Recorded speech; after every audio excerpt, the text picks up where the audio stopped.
Right. who knows, Yeah. laced with Yeah. fentanyl and whatever, Right.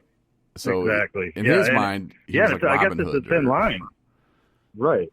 and it's just like, well, man, Right. Yeah. be careful. Right. But there is that, like you said, there's that line. It's, where is that line? And I don't know either. I'm so against human suffering, animal suffering. I don't know. Nothing should have to suffer if we have created something that can prevent that, Mm-hmm. But it's just, and I do blame a lot on the doctors. It's not all the doctors, but I blame a lot. They got these salesmen coming in talking, hey, if you push these Norcos, we'll do this for you. We'll give you that. We'll do this for you, Mm-hmm. and they're salesmen. They just travel, and that's what they do. Right. So the next thing you know, you got everybody pushing Norco on everybody. And then, like I said, 10 years later, they find out, oh, shit, we made a huge mistake, And Yeah, I think they knew that mistake was going to be there. They just figured, let's see how long we can get away with it. Right. Yeah, exactly. They knew what was going to happen. But just from some of my experiences, I would never want anybody to ever have to go down the kind of path I went down. You lose a lot of things. You lose yourself. You lose your family. You lose materials. You lose everything, and it's just, in the end, it's just not worth it, man. It's not worth it. Do you find it kind of fun to like start over? Oh man, at first I was so scared, man. I'll be honest. I was like a baby. I remember feeling like a baby because I feel like the drugs it kept me at like a 13-year-old mentality. Mm-hmm. I didn't know how to cope. I didn't know how to react. I didn't know how to think before I spoke. I didn't, so many things that I didn't learn. And they're coming now slowly. I'm 38, but hey, they're coming. Mm-hmm. But the question. Sorry, I lost the question there. Throw that at me again. Did you find it kind of exciting to start over? Oh, like yeah. Right now, now that I'm doing it, you're starting life over, man.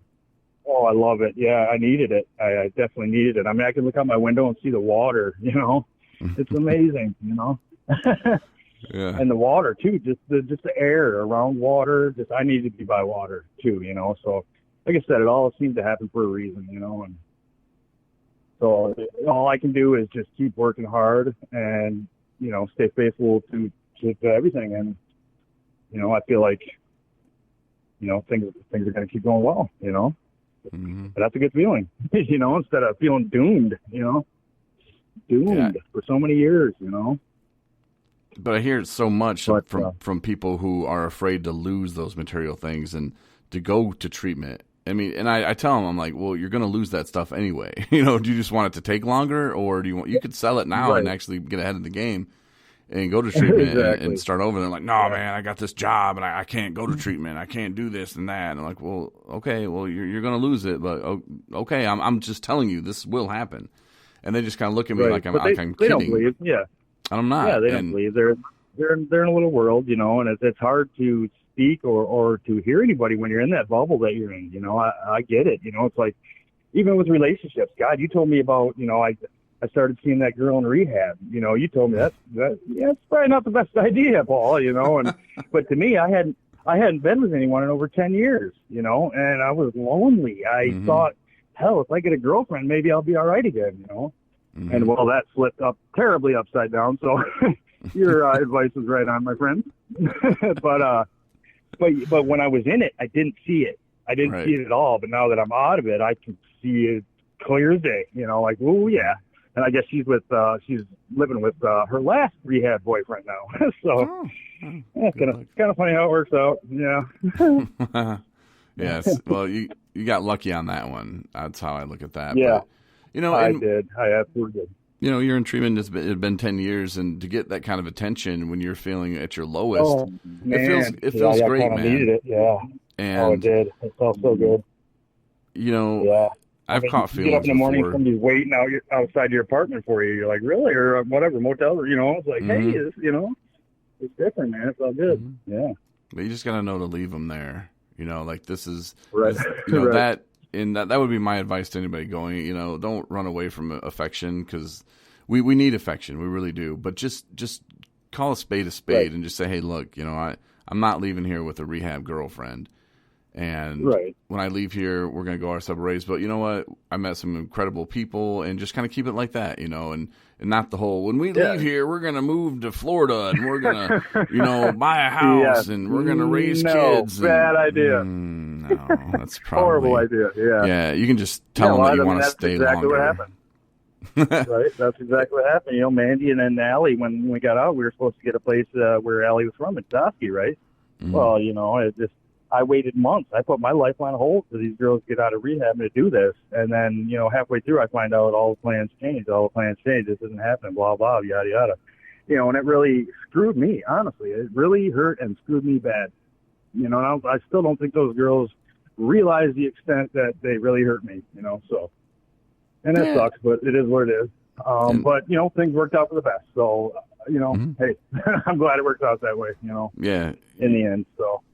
You should be really glad and grateful that, you weren't tied down by somebody who wasn't real and true. And, those people are struggling too. And, that's why it's probably not the best place to find someone, because one day they could be feeling like this, and they're probably just as low as you, and they getting that attention and receiving that too is just as good for them. And, sure. Yeah, in the moment thing, it's a good thing. Yeah, you ask them one day, oh, yeah, this, and then you ask them another day, and they don't know, man. They're trying to figure it out, and life without drugs. And right. It's tough for everybody. Right, but it's definitely no time to be making plans of the future, I don't think, with somebody. No. You know what I mean? It's not time for that yet, Yeah, let's talk, let's blah, blah, blah, let's live in the moment, enjoy today. Yeah. And, the whole future talking thing, I think, is a little silly to do in a rehab facility if you're trying to be there. And if you're in a facility with females, males, and everybody, it happens a lot. And just be careful. That's my advice, and just take it for what it is, and don't make the plans. Would you agree, Paul? Yeah, absolutely, 100%. Don't put your life on hold. So. Right. No. And in a weird way. And that's exactly what I did. Yeah. In a weird way, that had to happen that way, Paul, for you to be where you're at right now. Right. I think it did too. And I'm starting to see that a lot more in life, and I never really looked out for it, but now it's just blatantly in my face, I guess. But yeah, you're right, dude. It's, things do seem to happen for a reason. We don't know them. We probably never will, but they seem to lead us in the right path as long as we are of right mind and body and spirit, as long as, I feel that way, I guess, Yeah. But yeah, I listen to a lot of your podcasts, man. I get a lot from them. I really enjoy when you have Rob on. My boy Rob, my dick buddy, my euchre buddy. Jamie, I enjoyed hearing Jamie. Always miss Hannah for sure. I would like to get a hold of the Mike K that I roomed with. I don't know his last name, but I don't know if you remember Mike K when I lived down in 106, I think it was, and then I ended up moving up because I was staying with Big Country and Billy Southern. So I ended up going upstairs to 206. I know it wasn't. God, it was something like that. 206, something like that. 211, something. But anyway, it was with Mike. It was just me and Mike, and man, we became real good friends. And I wanted to keep touch with him after, and I didn't get his last name. Of course, I left early, so Yeah. But actually, I think Kendra has it. I just need to get a hold of her and get it. But I want to give some shouts out, Definitely. Definitely, man. Oh, that's cool. Definitely. That's cool. And I want to see some of the other bullet points that I had here. I had a lot of pre-stuff. I think we pretty much covered all that, man. That was awesome. Yeah, man. First time Bear River, leaving Bear River. Oh, the first time I left Bear River. I want to talk about that a little bit, man. What they call the pink cloud. Man, that hit me hard when I first got out. The first time, I was on top of the world, boy. I was ready to conquer anything. I was freaking Superman. And about 2 weeks later, I was deflated and laying on the floor again. You know what I mean? So, yeah, you got to watch out for that one. That's a tough one. It's just let it come as it comes. You can't push for too many things at once. You can't quit everything at once. You just can't. You'll overload. Mm-hmm. And then what else we got? Decided I need to go back to rehab. Yep. Yep. Yeah, man, that's crazy. I didn't even look at my bullet points. We pretty much covered everything I wrote. So nice. Oh yeah, that's a good podcast, brother. All right. Well, I appreciate you taking the time, man, and joining us. Like I said, a little bit about 3 months late, but it all happened how it was supposed to today. So. Well, that's what I was thinking. Yeah, if it would have happened 3 months ago, it wouldn't have been this good. I don't think. I guarantee it wouldn't have, because none of this stuff would have happened to me yet. So yeah, I'm glad it happened when it did. It happened at the perfect time, man. Well, cool. Well, Paul, I consider you one of my people, man, and that's why I reach out, from time to time. If I don't hear from you in a few months, I expect a message just saying, "Hey, man, how you doing?" Absolutely, man. That's kind of what I do. I really appreciate everything you've done for me, man. I appreciate everything you've done for me. You've been probably the biggest mentor that I had there, and I do owe a lot to you, I feel like, and you're a great buddy and awesome person, man. And I'm not the best euchre player, but damn it, I tried, right? Yes, you did. I gave it hell, boy. I gave it hell.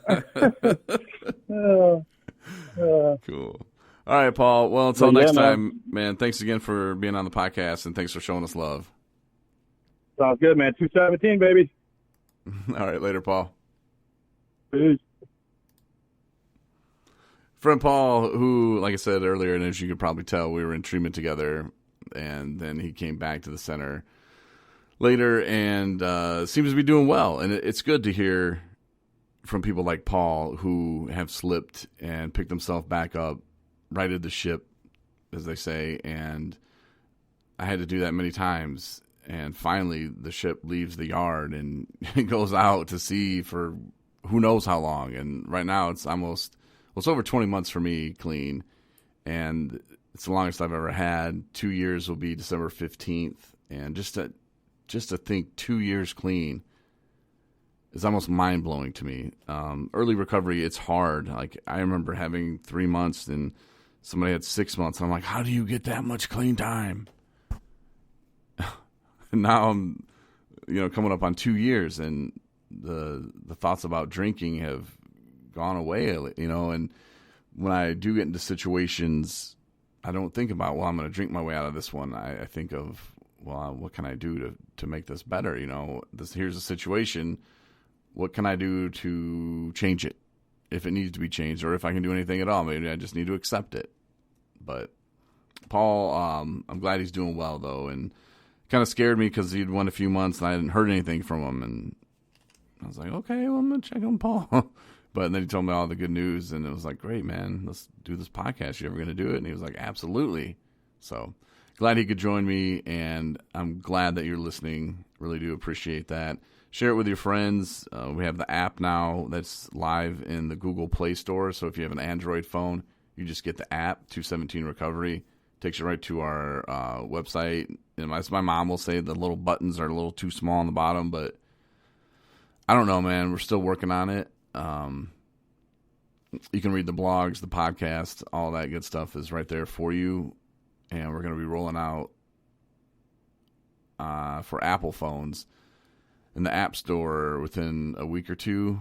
So just wait for the news on that. But it just makes it a little easier. But I mean, if you find it easy listening on Pandora or iHeartRadio or Spotify or Stitcher, however you listen, Apple Podcasts, just listen that way. But if you do want the app, it's free, and you can download it from the Google Play Store if you got Android. So appreciate it, and we'll talk to you Tuesday.